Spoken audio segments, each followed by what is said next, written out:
Oke, assalamualaikum warahmatullahi wabarakatuh. Hari ini kita lanjutkan lagi membaca bukunya sebagai bagian dari perkuliahan bahasa statistik. Kita lanjutkan saja ke bagian 46.1. Sebelumnya kita membaca bagian 46 ya. Sekarang kita akan membaca bagian ini 46.1 di starter current wave ya. Dalam tanda kutip ada gelombang arus yang terjadi di starter. The electromechanical torque TEM acting across the air gap of the generator is evidently a key factor in energy transformation process ya.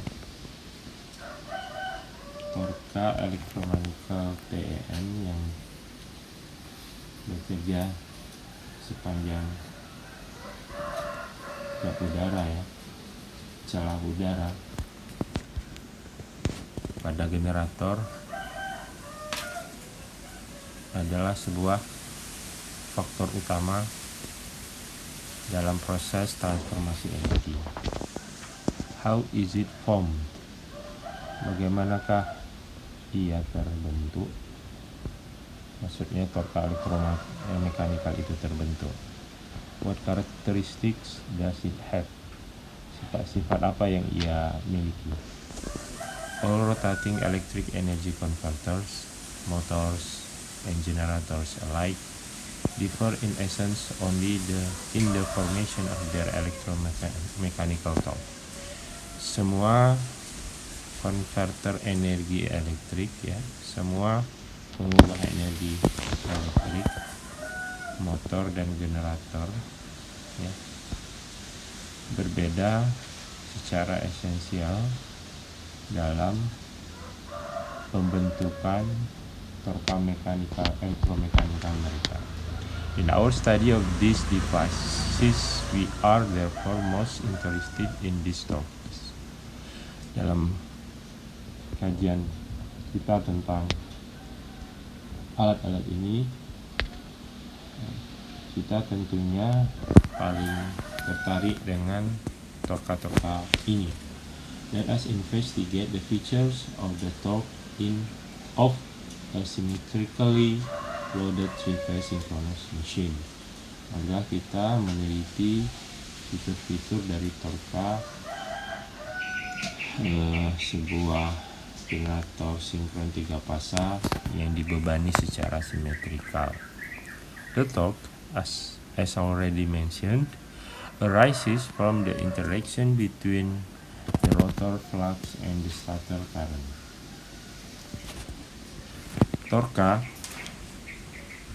seperti yang telah disebutkan sebelumnya,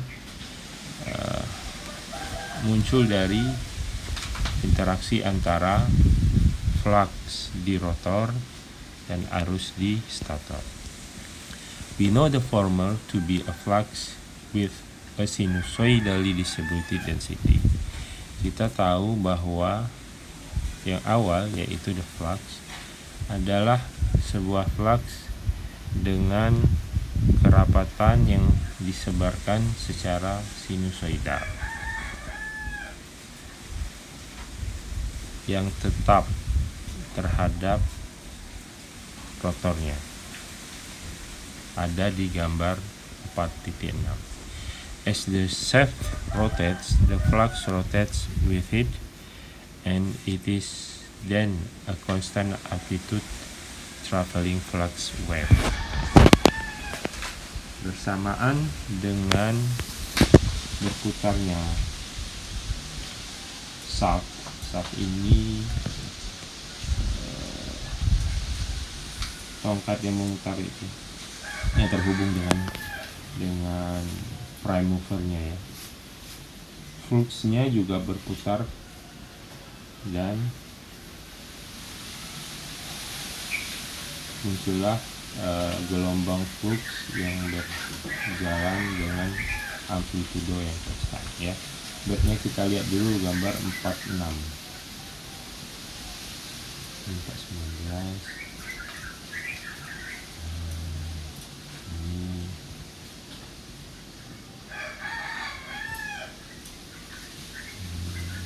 ini 41, 42, 44, 45, ini 46.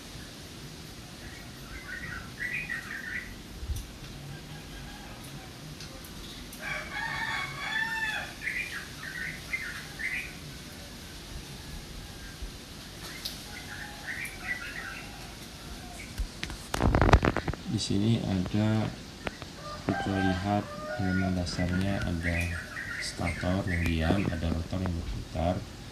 Pada rotor itu ada flux magnet yang dibuat sedemikian rupa sehingga dia tersebar secara sinusoidal. Ada kurva lengkung ini ya,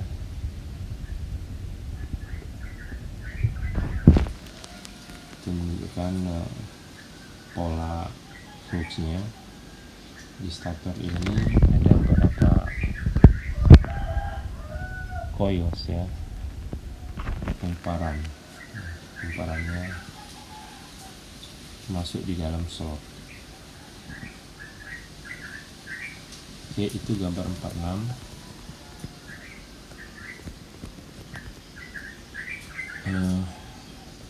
Kita kembali lagi ke 46.1.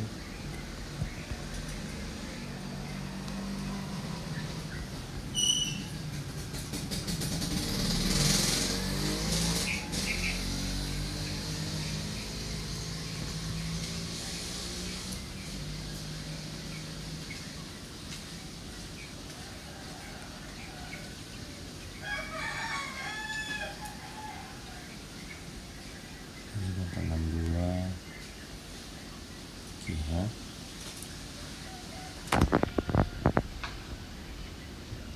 Saya lanjutkan lagi as the shaft rotates. Jadi kalau the flux rotates with it and it is then constant amplitude traveling flux wave.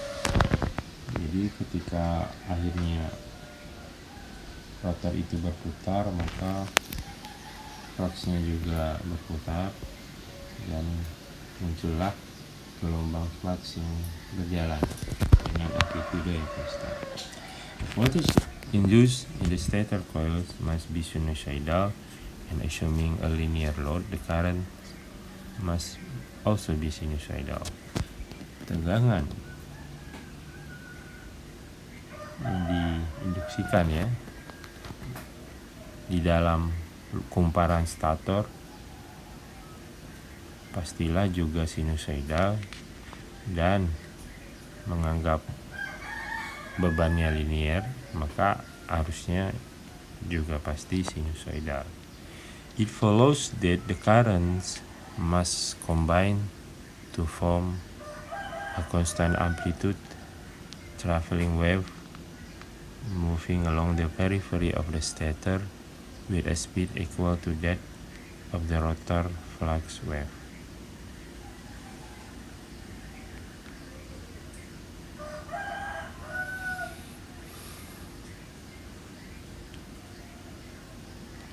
Selanjutnya arus-arus itu harus bersatu untuk membentuk gelombang berjalan dengan amplitude konstan ya, yang bergerak di sisi dalamnya ya, stator, dengan sebuah kecepatan yang sama dengan kecepatan gelombang flux rotor. Of course, the stator current exists only in the stator slots. Tentunya arus-arus stator hanya ada dalam slot-slot stator. However, if we view the stator slot's current in a macro sense as being smeared over the total surface, then the starter current can be considered as a surface or seat current. However, bagaimanapun juga jika kita melihat arus-arus slot stator itu dalam tanda kutip sudut pandang makro sebagai kita anggap arus-arus slot itu tersebar ya pada permukaan secara keseluruhan, maka arus stator itu dapat dianggap sebagai arus permukaan atau arus lembaran. Selanjutnya kita lanjutkan ke 462.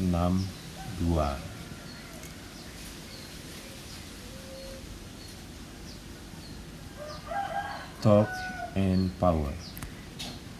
Figure 4.30 summarizes the system of waves existing in a loaded synchronous machine. Gambar 420 merangkum sebuah sistem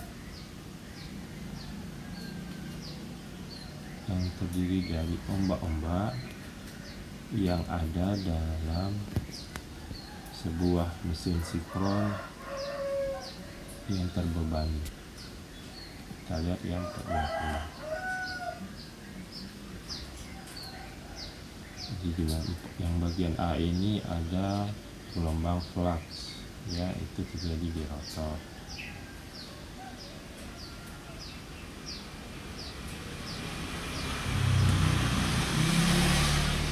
Bagian B ini ada gelombang EMF, electromotive force, atau gaya gerak listrik ya, terjadi di permukaan stator ya.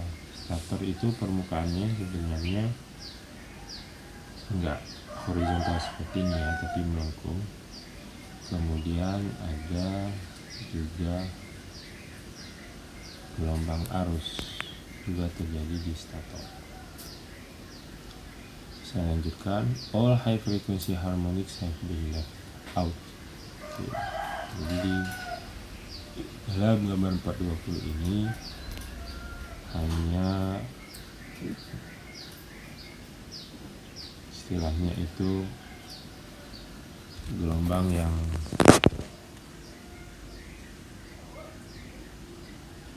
utamanya saja yang ditampilkan, harmonicsnya tidak ditampilkan.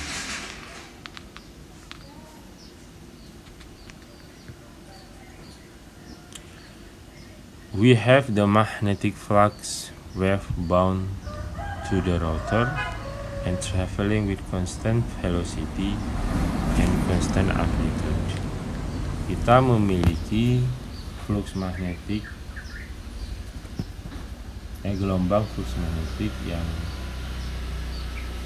terikat pada rotor itu dan berjalan dengan kecepatan konstan dan amplitude konstan Dmax. It is described by equation 4.34 and shown in figure 420A. Ya. Jadi gelombang flux magnetik tadi itu digambarkan oleh equation 4.34 dan ditunjukkan di dalam 420A. Ya, jadi kita akan mencoba melihat lagi persamaan 434. Persamaan 434.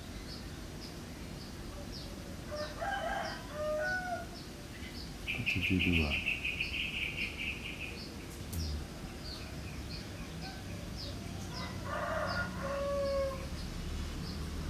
436.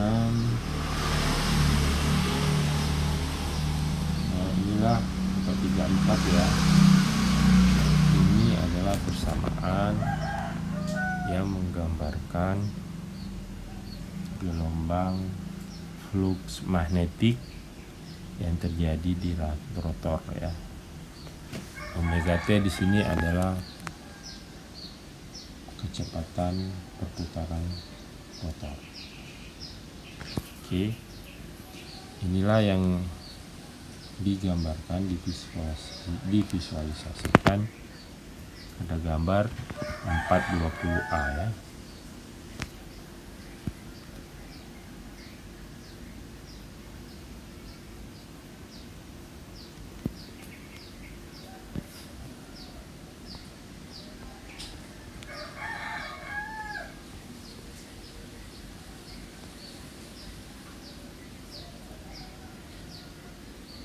Nah ini ya, jadi bentuknya seperti ini.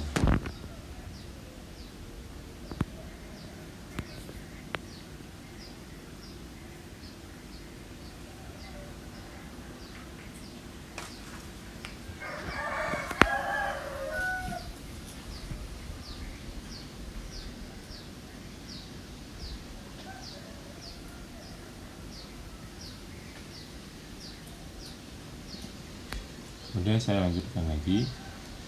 As the flux wave sweeps by the starter conductor, it induces an EMF wave that follows the wave, the B wave.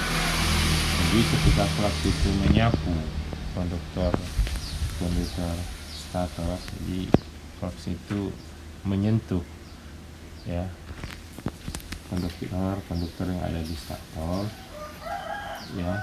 Flux itu memunculkan sebuah gelombang GGL yang mengikuti gelombang magnetik tadi. The crest of the EMF wave coincides with that of B wave. Lihatlah gambar 420B.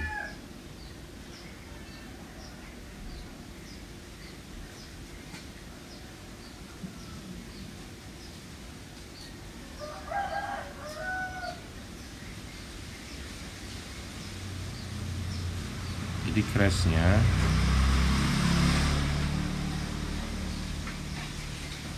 puncaknya itu terjadi pada posisi yang sama ya. Jadi GGL-nya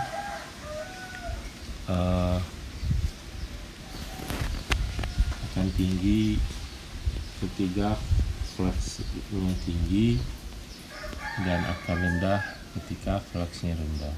Ketika fluxnya 0, GGL-nya juga 0. Ketika fluxnya kemudian berbalik arah, maka GGL-nya juga berbalik arah. Begitu. Itu mirip-mirip, seakan-akan mereka ini satu fasa, gitu ya.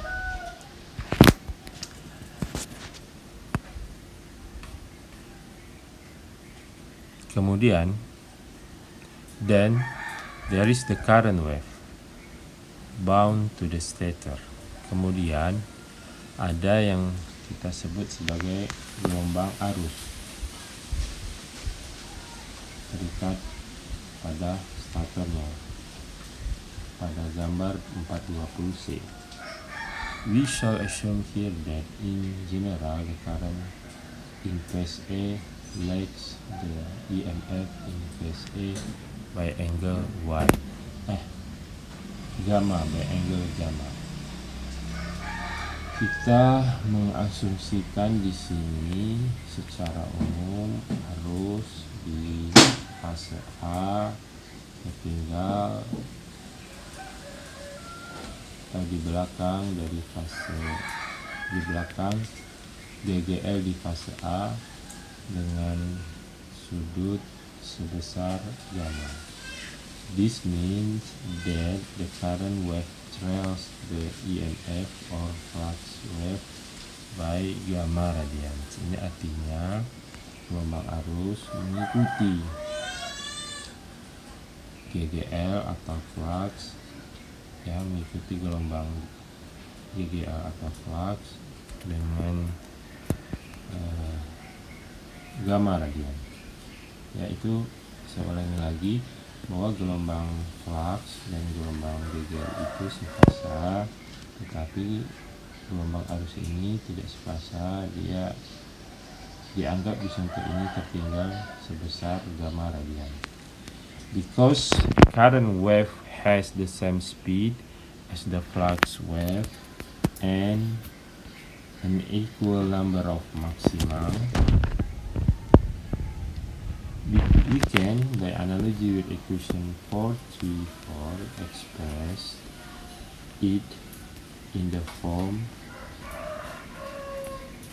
A equal mx cosine px over d minus omega t minus gamma.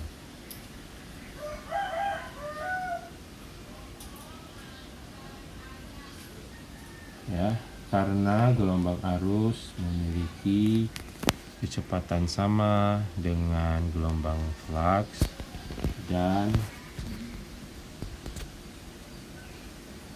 jumlah maksima yang juga sama, maka dengan analogi dengan persamaan 434 tadi kita bisa mengungkapkan gelombang arus tadi dalam bentuk seperti ini, ya.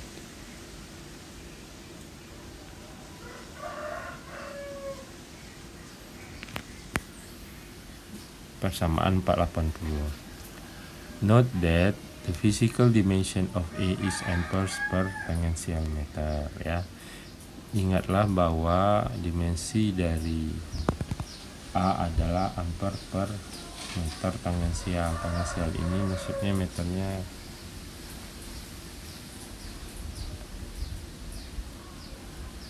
sebenarnya nggak lurus melengkung, ya. Ini digambar ini seakan-akan dia lurus. That is, sebenarnya A itu adalah density current surface, ya, kerapatan arus permukaan, ya.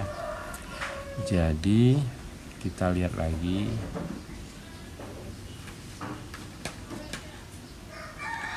ada pi d kapital dibagi p.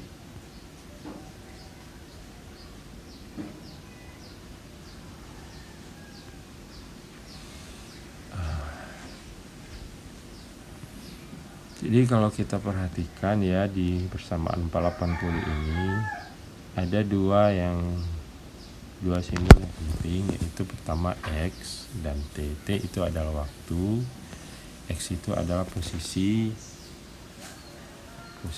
Jadi kalau kita memilih satu titik di stator, maka kita akan memilih mendapatkan nilai X-nya.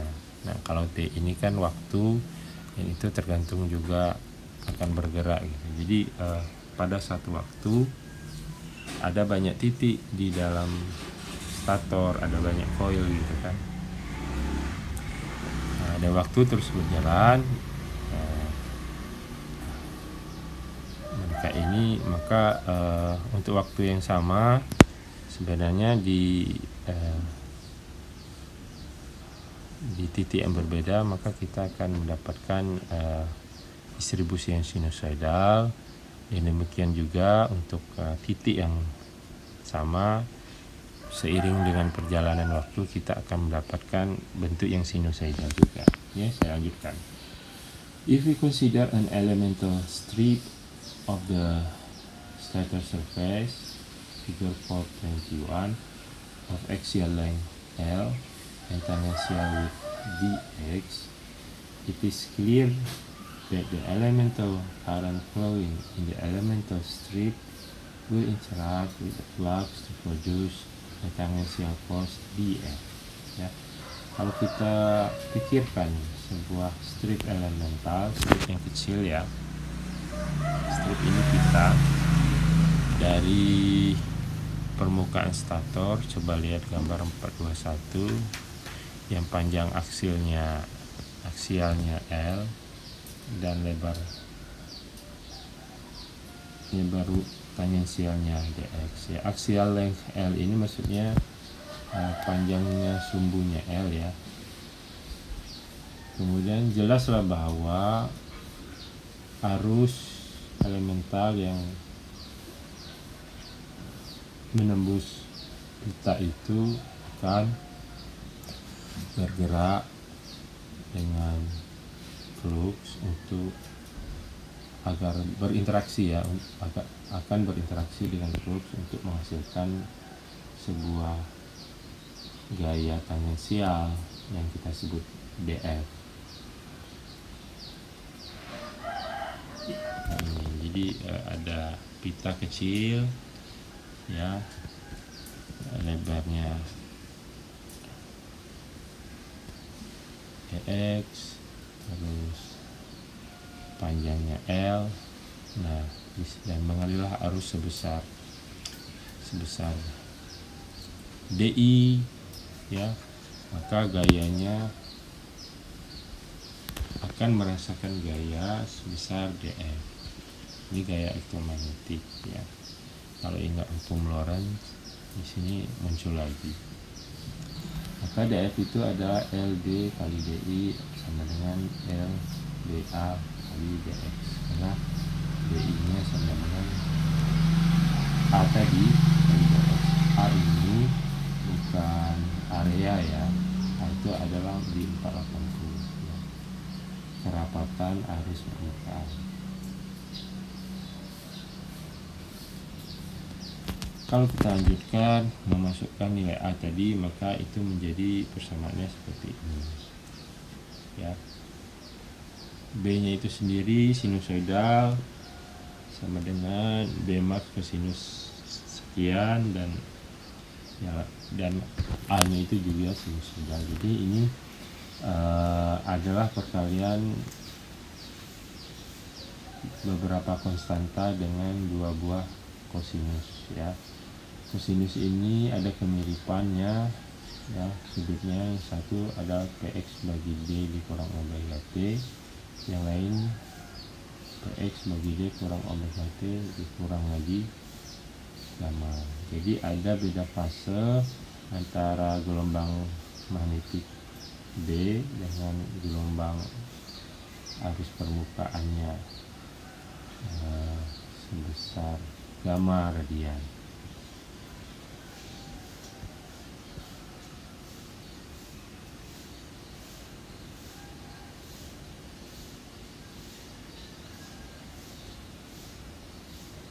Ini kan yang terjadi gaya yang terjadi pada satu strip, ya kan? Nah, kalau stripnya ini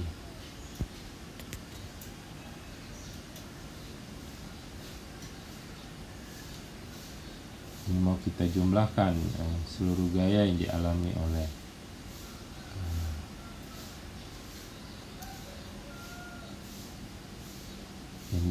oleh permukaan yang ada di stator. Saya ulangi lagi ya, rotor itu punya medan magnet, terus di stator itu ada arusnya itu berupa arus permukaan. Nah, kita kalau ada medan magnet, ada arus, ada gaya. Untuk menghitung gayanya itu kita menggunakan pendekatan yang sangat populer di kalkulus.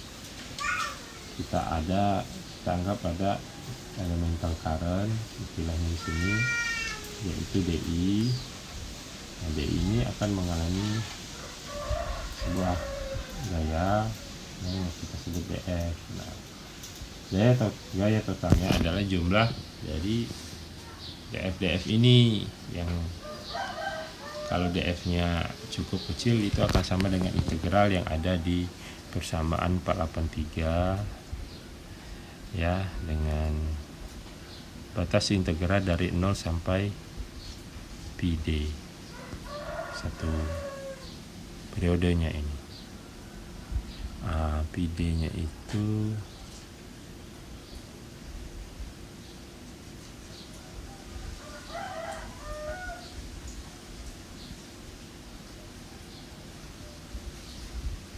kalau di gambar ini kan, di gambar A ini jelaslah ada PDP. P itu kan jumlah pol ya, P kali D itu diameter, P kali D itu kan berarti panjang sebuah lingkaran. Nah, lingkaran itu dibagi menjadi beberapa gelombang. Nah, di sini PD per P ini mewakili satu puncak, satu lembah. Ini mewakili setengah gelombangnya ya. Oke. Jadi integrasi ini dari 0 sampai PD ini adalah integrasi satu lingkaran, benar ya, satu lingkaran. Terus kalau kita lakukan integrasi ini ini akan mendapatkan 484. Nah, ini menjadi tugas kalian ya. Kalian dengan pengetahuan kalkulus kalian pindahkan 4.83 sampai 4.84 ini, sehingga dapatkan di 484 ini ya. Integration from x equal 0 to x equal pi d yields the total force on the stator. Integrasi dari x sama dengan 0 sampai x sama dengan PD menghasilkan total gaya pada stator. Integration give ini di halaman 484 ini hasil integrasinya. Multiplication by D divided by 2 gives the electromechanical torque ya. Kita anggap bahwa pusatnya ada di tengah-tengah rotor dan jarak pusat ini ke arus permukaan ini itu adalah diameter dibagi 2, sehingga electromechanical torque-nya itu.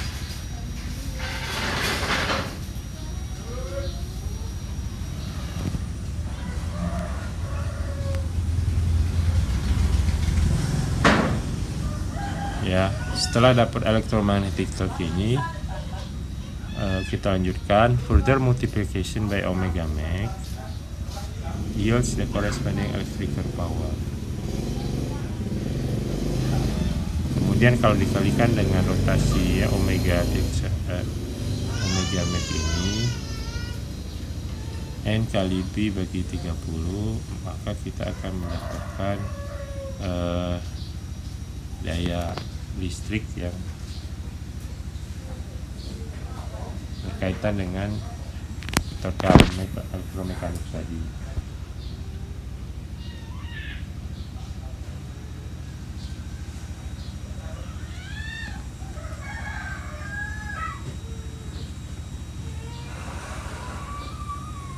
Ada detail-detail dari simbol ini yang mungkin perlu kalian ulangi. Apa itu N? N ini kalau saya tidak salah adalah RPM-nya ya. Kemudian ada juga kosinus gamma di sini ya. Jadi beda fase antara gelombang flux sama gelombang arus itu berpengaruh di sini. Ini nilainya maksimum kalau mereka sepase ya. Jadi gamanya sama dengan 0. Kemudian by introducing the rotor volume, kalau kita punya rotor volume begini, maka kita bisa menulis sebuah ungkapan untuk torka dan daya sebagai persamaan 488 ya. Untuk torkanya dan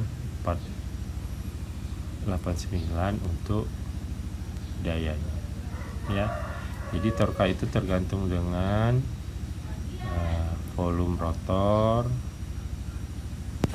kuat medan magnetnya, dan kerapatan arus di stator. Dayanya kemudian berhasil berhasil juga.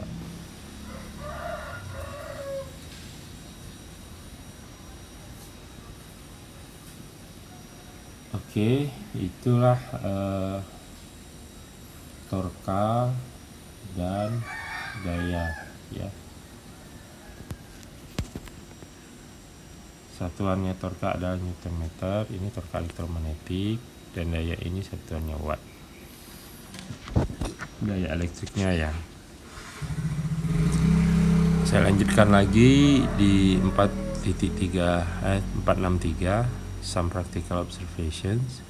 You can draw some important conclusion from the equation just derived. Jadi dari dua persamaan terakhir 488 dan 429 ini ada beberapa konklusi ya, kesimpulan penting ya. Satu, the electromechanical force F and thus the torque Tm acting on the stator have direction that agrees with that depicted in 4.1.9 ya. Gaya gerak listrik F dan akibatnya torka, bukan gaya gerak listrik, salah, gaya elektromekanikal ya, F dan juga torkanya yang bekerja pada stator memiliki arah yang sesuai dengan arah yang digambarkan di tanggal 19.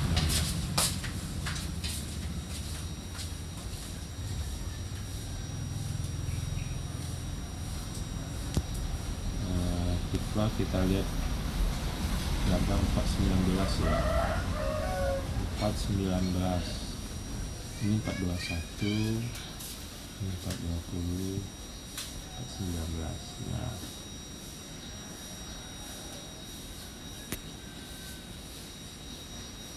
ya, jadi arahnya itu sama dengan arah torka ya, sesuai di gambar sini.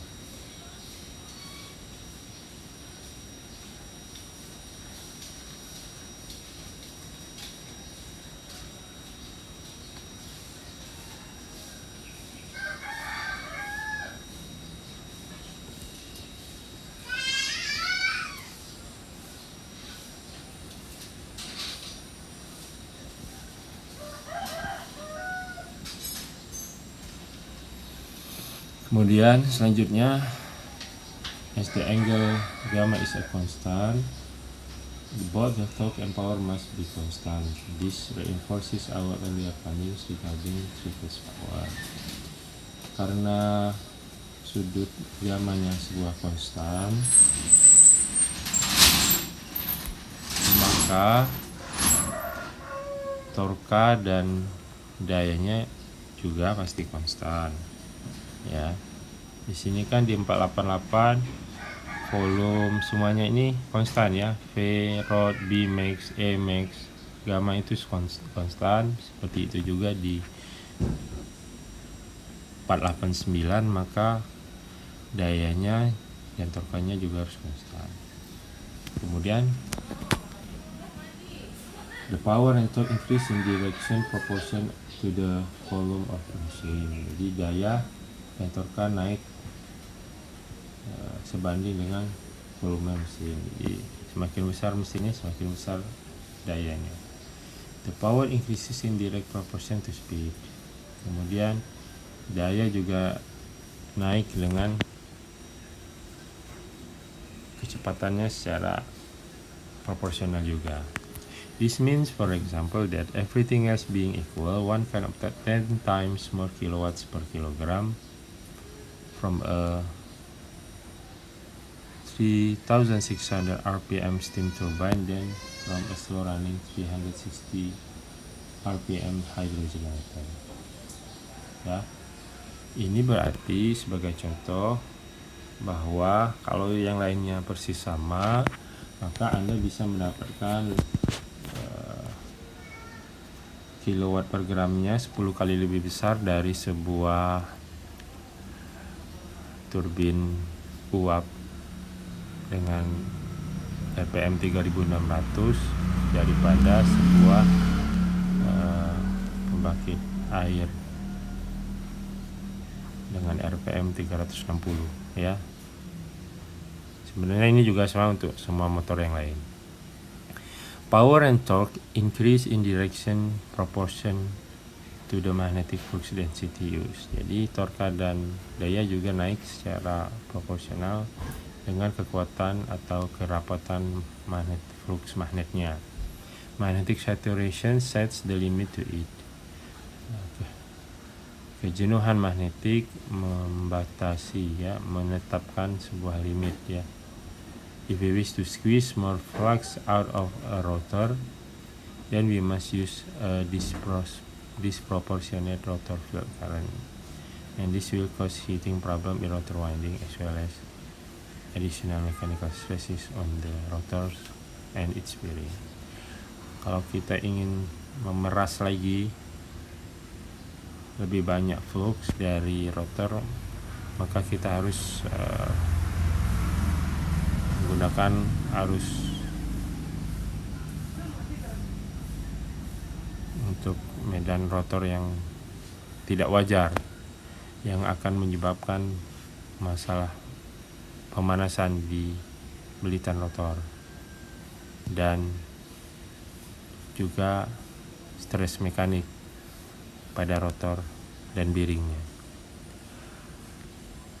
Daya dan torka, power and torque increase in direct proportion to the current density in the starter surface. Jadi daya dan torka juga proporsional dengan kerapatan arus di permukaan stator.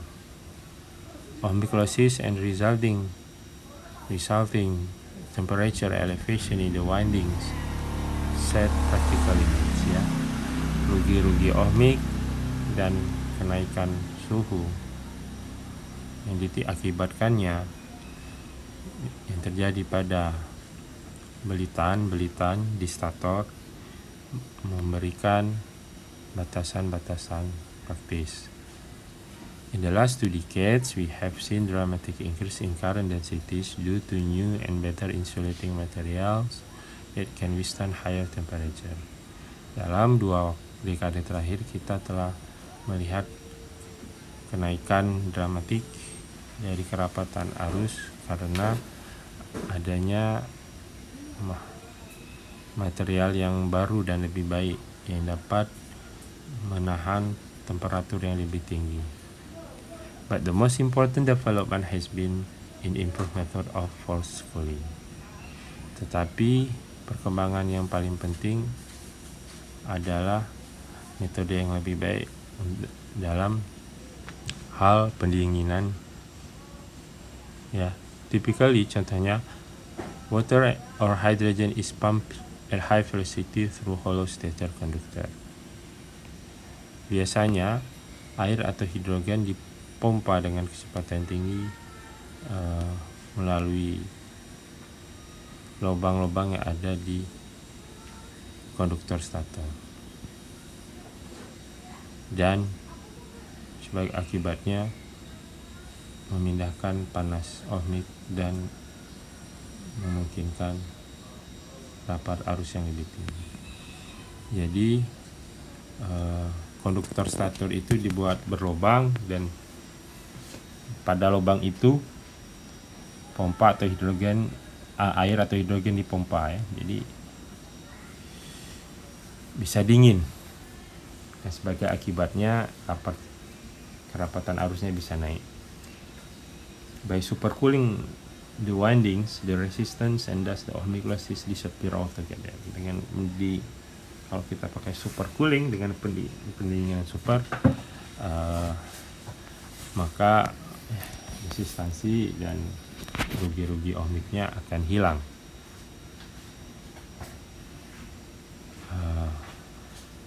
Sehingga orang kemudian akan mampu menggunakan rapat arus yang tidak terbatas. Tetapi teknologi ini masih dalam tahap eksperimental. Lihat bab 1. Ya, itu tadi 463